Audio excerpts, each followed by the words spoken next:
Hey, George, subscribers of the Network Marketing Magazine. George, I love this question.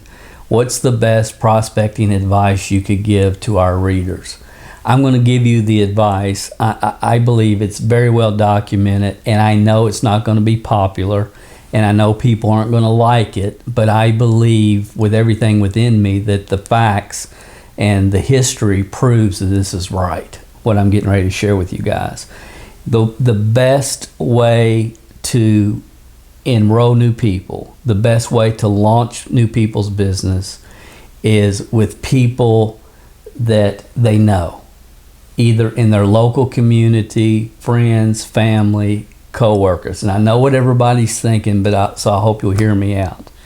I can walk into any organization, I can walk into any company, there can be 100 people there, 1,000 people there, 10,000 people in the room.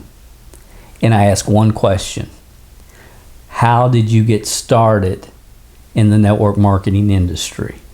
Was it from someone in your local community, a friend, family member, somebody you go to church with, somebody that you knew, or was it somebody you had never met?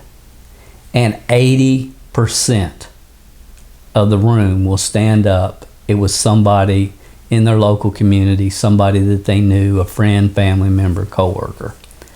And I understand in the last 20 years that we've been sold this bill of goods to throw away your warm market list and quit contacting people you know and do everything online and become the hunted instead of the hunter and all this other junk over the last 20 years, which absolutely has done nothing for the network marketing industry except create an environment where all we've really been accomplishing is recruiting each other.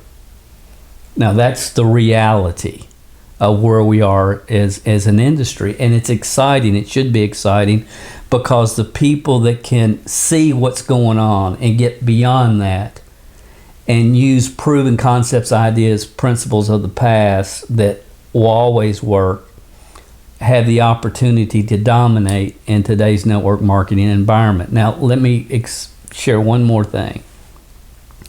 There's two factors that determine the success rate when you're in the marketplace. Number one, if the person's window is not open, if they're not looking for change, it doesn't matter who's showing them the opportunity or anything else.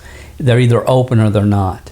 But if they are open, if you have credibility with that person, then it takes up your results up a notch or two. There's two factors. Number one is the credibility factor and the market in which you are, the credibility factor that you have.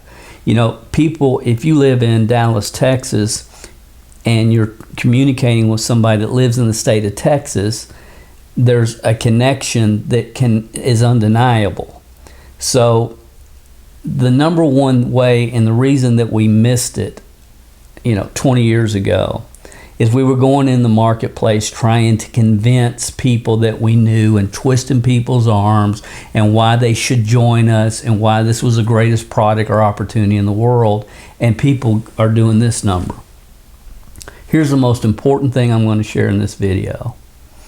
And again, I don't have time to get into major detail, but here's what I want you to understand. The odds of the person you know being the person that you're looking for to become a member of your team or even a consumer of your product is very slim. But the odds of them knowing the person that needs to become a consumer of your product or part of your team is extremely high. That concept right there, it's not about talking to Aunt Mary. It's about who does Aunt Mary know, because Aunt Mary's bridge player that she plays, her friend that's been her friend for 40 years, nephew, is getting ready to get involved buying a franchise somewhere, and that's the person that you need to get to. It's not who they know. It's not who you know. It's who they know. And when you can say, hey, my Aunt Mary and your Aunt Mary plays bridge together, or whatever the scenario, it makes a huge, huge difference. And I understand we've been taught all this stuff the last 20 years, but the people that were teaching that junk, their main interest was not to help you build your team. It was to convince you to buy their affiliate products so that you could make money on the 97% of people that you never talk to by offering this lead program or whatever. Listen, I get into a whole lot more detail on this. It's a webinar I did. It's recorded. If this makes any sense at all, check it out. It's MLMhelp.com/sponsor more. MLMhelp.com/sponsor more.